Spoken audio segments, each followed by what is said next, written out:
it was a few years down the line that you had an occasion to meet these Tamil tigers.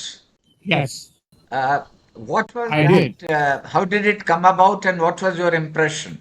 I went initially after the Rajiv Gandhi and Jayawardene, who was then the head of the president of Sri Lanka. They signed this accord, peacekeeping. Yeah, They wanted, because the Sri Lankan army had been, they couldn't handle the Tamil Tigers. They were too, they are very brave fighters, very ruthless, and very skilled in urban warfare, which was what it was. Now, under the accord, the IPKF was sent in and was called the Indian Peacekeeping Force, but they taking on the Tamil Tigers, LTTE, was not party to the accord. So eventually the IPKF became started fighting the LTTE. And I remember meeting some of them senior leaders. One of our correspondents met Prabhakaran, who was then the chief. And I met Prabhakaran when he came to Delhi after all this was over. The IPKF was not equipped at that time for urban warfare. They were equipped for land warfare.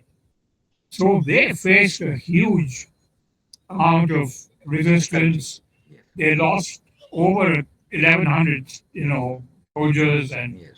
Casualties. thousands were injured. Yeah, casualties. Because they just couldn't, got, they were not trained for urban warfare. They were sent in too quickly without proper training. Sundarji, I think, was then the army chief, and they faced a lot of resistance. I mean, they would walk into a house, I remember, when I was speaking to some of the Tamil Tigers. They would walk into a house and they'd see a woman standing in the kitchen and they think, oh, she's no threat. And they'd turn around and she'd turn around with a machine gun and shoot them. So that was the kind of, resistance they faced. They faced, teenagers they'd see walking on the roads. They wouldn't, think they were a threat, but they were actually carrying weapons, hidden weapons. They were 15, 16-year-old, boys and girls. They were all part of the Tamil Tigers. They were totally committed to that cause. Because they thought Tamils had been very badly treated in Sri Lanka, which they had.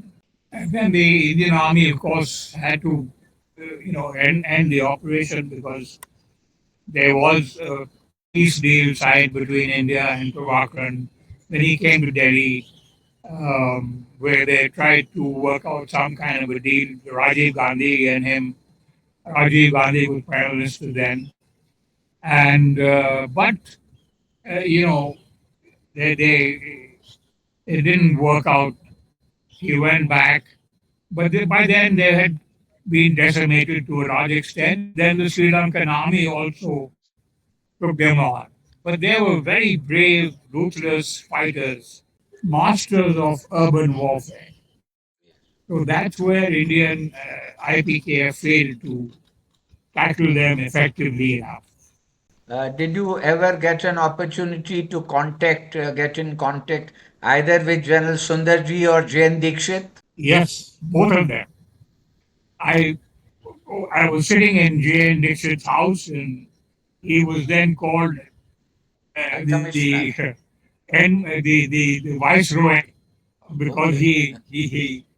uh, he and Hardi Puri, who's now our minister, they were both in the embassy in Colombo.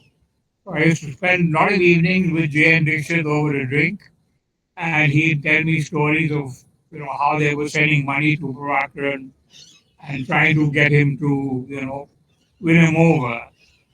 And he was then, because of the IPKF being there, he was literally running the show, J.N. Dixit. And then after I met Sundarji during Operation Brass Tacks, I went and I covered Operation Brass Tacks and traveled with him. And that also he,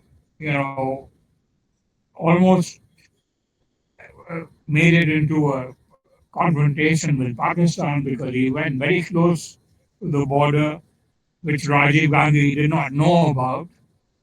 And then Rajiv Gandhi actually reprimanded him when he met him during Army Day, and said, General, you didn't inform me as to what you were up to, and we faced a lot of diplomatic problems because of that.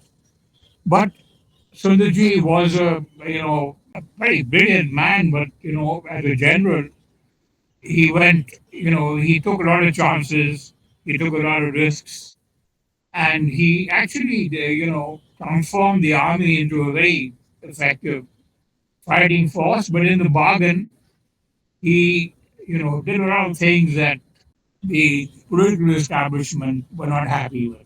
Now, But I met him after that. yes.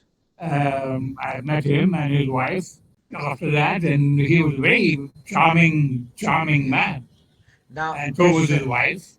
this interaction between General Sundarji and Prime Minister Rajiv Gandhi at the Army House and the reprimand, were you within hearing distance? We were, Oh, we weren't hearing the actual words, yes, but the body language told us yes, that something had happened. indicated that. And when I asked him, yeah, when I Yes, asked him later, he admitted yes. Now, that Rajiv Gandhi had yes. Now, reprimanded another him. thing, you spoke about J.N. Dixit, and later Yes, I'm sure you would have got an opportunity to meet Brajesh Mishra also. yes, I Now, did. both were It NSAs of Government of India. So, what is your yeah. recollection of Brajesh Mishra and J.N. Dixit? Brajesh Mishra was a proper NSA in the Both were sense that IFS he officers. understood both were IFS officers, but Dixit was more of a diplomat, trained in more in diplomacy, whereas Brajesh was more to do with security Okay. affairs. So that was the difference. And Brajesh, under Vajpayee government, he was very effective NSA, but he kept very aloof from the media, unlike J.N. Dixit. J.N. Dixit. J.N. Dixit would Yes. interact with the media quite freely. More He'd accessible. give us a drink and, Yes. entertain us at his home. But Brajesh never did that. He had very selective people he would talk to, but he avoided the press as much as possible. Okay.